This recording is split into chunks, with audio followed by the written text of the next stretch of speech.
Okay, yeah, great activity for upper primary students. I think if you think of the episode where Craig Rucastle filled the tram in Melbourne full of coffee cups to try to show how many of those cups we go through per day or per week, good activity for upper primary kids would be to perhaps survey people in the local community about how many cups of coffee they go through per week or per week, and then maybe present some kind of artwork or sculpture that kind of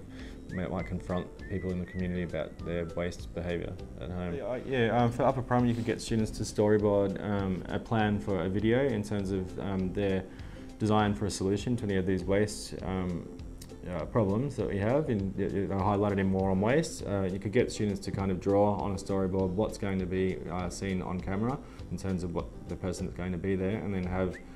the name underneath that image and say what that person is going to say throughout that particular part of the movie, just to get them kind of thinking about what they're going to be saying and how they're going to present it and who's going to say what as part of the video. Okay, another thing you could do with the upper primary years is get students to kind of do a mock interview, so have one student sitting on one side of the table and another student sitting on the other side, and get them to come up with questions. You might come up with those questions yourself as a teacher, so what problem do we have here in terms of our waste behaviours, and what solutions can you come up with, what have you designed, and how does that come up with a solution to the problem, and just get students to articulate their design and their solutions to the problems that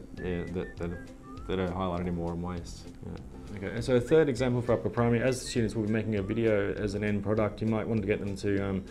do some kind of practice interview or mock interview with a flip camera, perhaps in pairs or in a few groups, and then record that whole process, and then look back at the video and edit it to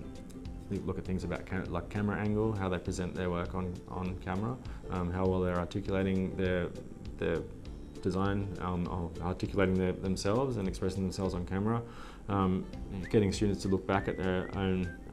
learning is an effective way for them to kind of look at it themselves and from their own point of view and think, wow, I didn't realise that that's how I spoke, or I'm fidgeting a lot there, I sound a little bit like a robot, perhaps I could make it a bit more interesting in some way, and make myself sound a little bit more clear when I speak. So a mock interview with a camera and kind of focus towards an end product of a video is a good activity for the older kids to be involved with in primary school.